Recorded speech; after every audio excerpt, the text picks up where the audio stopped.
आम चुनाव आने को है। सबसे बड़ा मुद्दा है चुनावी मुद्दे की खोज। इधर राम पर भी खोज जारी है। जैसे चुनाव आते ही कुछ दल का आम आदमी की ओर ध्यान आकर्षित होता है, वैसे ही कुछ दलों का राम की ओर भी आकर्षित होता है। मैं एक मुद्दा दे रहा हूँ, राम के समय दूरदर्शन था कि नहीं? मैं कहता हूँ था। आप ये तो मानेंगे ही कि उस युग में हमारे प्रभु अक्सर आकाशवाणी का प्रयोग करते हैं। अब जहाँ आकाशवाणी होगी वहाँ दूरदर्शन ना होगा। वैसे भी कल्पना करने में क्या जाता है, जब आप बरसों से देश से गरीबी हटने की कल्पना को सच मान बैठे हैं, तो मुझ शेख चिल्ली के साथ यह कल्पना भी कर डालिए कि जैसे द्वापर में संजय ने धृतराष्ट्र को महाभारत का आंखों देखा हाल सुनाया था, वैसे ही त्रेता में भी दूरदर्शन था। मानिए और राम वनवास के कुछ दृश्य भी देख डालिए। दृश्य 1, कल राम का राज तिलक है। सभी चैनल सरकारी चैनल का प्रसारण रिले कर रहे हैं, कर नहीं रहे हैं, उन्हें करना पड़ रहा है। सीधे प्रसारण का अधिकार और किसी के पास नहीं है। सुबह से शहनाई बज रही है। राम के बचपन से आज तक की बार बार फुटेज दिखाई जा चुकी है। कार्यक्रमों में कोई सनसनी नहीं है, व्यूअरशिप कम है, इसलिए विज्ञापन भी नहीं है। अचानक रात 12 बजे सभी चैनल जाग जाते हैं। हर चैनल पर एक ही ब्रेकिंग न्यूज है, राम को 14 बरस का वनवास। सारी अयोध्या सोते से जाग गई है। पान और चाय की दुकानें खुल गई हैं, ढाबे सज गए हैं। सुनसान गलियां ऐसे ही जीवंत हो गई हैं जैसे कोई प्रभु से वरदान पाया कोई भक्त। कुछ चैनल सनसनीखेज खुलासा कर सनसनी वैसे ही फैला रहे हैं जैसे असुर अपनी संस्कृति फैलाते हैं। देखिए सनसनीखेज खुलासा, कैसे एक सौतेली माँ ने किया अत्याचार। जो बेटा उसे अपनी माँ से बढ़कर मानता था, उसी माँ ने दिया उसे 14 बरस का वनवास। आप जाइएगा नहीं, देखते रहिएगा। अयोध्या के इतिहास में ऐसा ना कभी घटा और ना कभी घटेगा। अपने पुत्र भरत के लिए ऐशो आराम, और वो राम जो कल राजा बनने जा रहे थे उनके लिए 14 बरस का वनवास। हम आपको दिखाने जा रहे हैं सनसनीखेज खुलासा कि कैसे हुआ राम को यह वनवास। जाइएगा नहीं, हमारे ब्रेक के बाद हम आपको दिखाएंगे कैकेयी की वो चाल जिसने पलट कर रख दी। इसके बाद ब्रेक इतना लंबा होता है, कैकेयी की वो चाल जिसने पलट कर रख दी दशरथ की बात। इसके बाद ब्रेक इतना लंबा होता है कि सनसनी का ब्लड प्रेशर लो होने लगता है। इस ब्रेक में राम छाप दूध से लेकर कैकेयी छाप सूरा तक के विज्ञापन अपना कमाल। दृश्य 2, कुछ चैनल्स ने विशेषज्ञों को बुला लिया है। विशेषज्ञों का मुकाबला चल रहा है जो किसी WWF के दंगल से कम नहीं है। ऐसे मुकाबले आनंद देते हैं, इसलिए आप भी इस मुकाबले का आनंद लें। विशेषज्ञ 1, हमारा दल मानता है कि ऐसा अयोध्या के इतिहास में पहले कभी घटा नहीं। विशेषज्ञ 2, हमारा दल मानता है कि ऐसा अयोध्या में घटा है और उसके प्रमाण नहीं मिलते हैं। विशेषज्ञ 3, कब घटा है, आपके पास क्या प्रमाण है? विशेषज्ञ 2, जब भी घटा है, प्रमाण समय आने पर देंगे। विशेषज्ञ 1, मैं कहता हूँ नहीं घटा है। विशेषज्ञ 2, मैं कहता हूँ घटा है। और इसके बाद हूँ मैं चलती है, तो संचालक तीसरे की ओर रुक करके कहता है, आपका दल इस बारे में क्या कहता है? हमारा दल इंतजार करेगा कि कौन सत्ता में आता है। जिसे हमारे दल की आवश्यकता होगी, अपनी आत्मा की हम आवाज तभी सुनेंगे और उचित समय पर उचित फैसला लेंगे। दृश्य 3, इस बीच एक और ब्रेकिंग न्यूज आती है। अभी हमें समाचार मिला है कि सीता के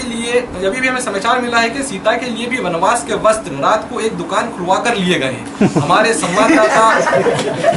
संवाददाता इस समय दुकान के बाहर मौजूद हैं। चलिए हम उस दुकानदार से बात करते हैं जिसके यहाँ से वस्त्र लिए गए हैं। आपका नाम? मेरा नाम हरीश चंद्र है जी। आप क्या करते हैं? जी, मैं ऋषि मुनियों को कपड़े बेचता हूँ। आपके दुकान पर केवल ऋषि मुनि ही कपड़े लेने आते हैं? हाँ जी। और कोई नहीं आता? ना जी। और कोई क्यों नहीं आता? पता नहीं जी। आप झूठ बोल रहे हैं, आपको सब पता है। पता नहीं जी। आपको पता है, आपके यहाँ से ही कपड़े गए हैं किसी महिला के लिए। हमारे पास इसकी वीडियो है, हमें सब पता है। जब आपको सब पता है तो मुझसे क्यों पूछ रहे हो? तो आपने देखा महलों का आतंक। हम अभी कुछ देर में आपको वो वीडियो दिखाने जा रहे हैं जो खुलासा कर देगी कि वो कपड़े सीता के लिए ही गए हैं। हमारी टीम उस डिजाइनर की खोज कर रही है, उस प्रसाधन केंद्र का भी पता कर रही है जहां सीता जी वनवास के लिए सजने गई थी। आप हमें एसएमएस करें कि क्या राम अकेले वनवास जाएंगी। यदि आपका जवाब हाँ है तो हाँ लिखें, ना है तो ना लिखें, और कुछ भी जवाब ना हो तो भी लिखें, कुछ भी।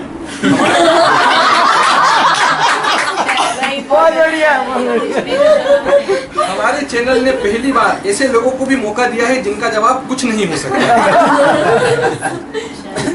दृश्य 4। एक धार्मिक चैनल ने गुरु वशिष्ठ के विशिष्ट चेले, उनके विशिष्ट विरोधी तथा कुछ पंडितों का पैनल बनाया हुआ है। पोथियां खुली हुई हैं, ग्रहों की स्थिति बांची जा रही है, गणनाएं जारी हैं तथा अनिश्चित वातावरण में कुछ भी निश्चित कहने से बचा जा रहा है।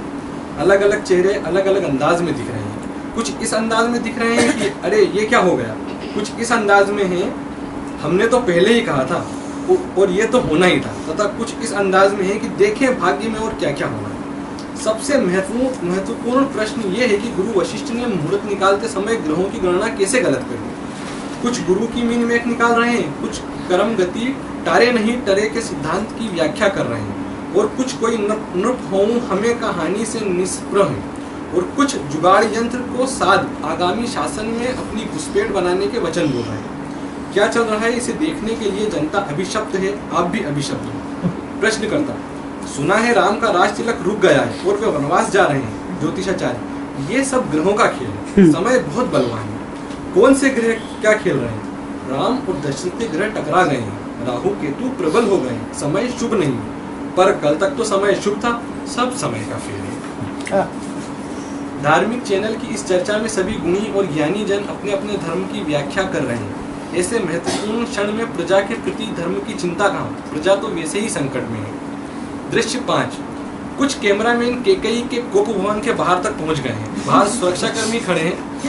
दशरथ तक पहुंचना नामुमकिन है, इसलिए हम सरकारी प्रवक्ता सुमंत जी से पूछते हैं। सुमंत जी, आप तो राजा दशरथ के करीबी हैं, आप बताएं इस समय राजा दशरथ को क्या लग रहा है।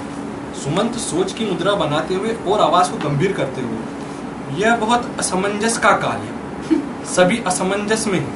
असमंजस के इस काल में मेरे विचार से इस समय महाराज को लग रहा है कि वे दशरथ क्यों हैं और उनके पास बेटी रानी केकई को क्या लग रहा है, वे भी असमंजस में है। और रानी केकई को लग रहा है कि वे केकई क्यों हैं। और आपको सुमंत जी, मुझे बहुत सोचकर मैं तो बहुत असमंजस में हूँ। मैं राजा दशरथ और रानी केकई का नजदीकी हूँ, इसलिए मुझे भी लगना ही चाहिए कि मैं सुमंत क्यों हूँ। देखा आपने ये सनसनीखेज खुलासा, सुमंत तक को पता नहीं कि वे सुमंत क्यों हैं। राम वनवास की अचानक खबर ने अनिश्चितता का माहौल पैदा कर दिया है, सभी असमंजस में है। कहीं आपातकाल। इस बीच कुछ कैमरे राजा जनक के महल तक भी पहुंच गए हैं। महल के द्वार बंद है, कोई प्रवक्ता तक नहीं है कुछ कहने के लिए। चारों ओर असमंजस ही असमंजस है। कुछ चैनल भरत की पहली बाइट लेने के लिए उन्हें ढूंढ रहे हैं, पर भरत पर तो सुरक्षा घेरा कस चुका है। उनका भी कहना अयोध्या में मित्रों ऐसे ही दृश्य संख्या 6, 7, 8 आदि आदि अनादि है। हरि अनंत हरि कथा अनंता की तरह। मैं उनका वर्णन अभी नहीं कर रहा हूँ, क्योंकि मुझे पूरा विश्वास है कि उन्हें देखने और सुनने के बाद आप भी असमंजस में पड़ जाएंगे और पगला कर कहेंगे, मुझे लग रहा है कि मैं क्यों। बोल वनवासी राम की जय।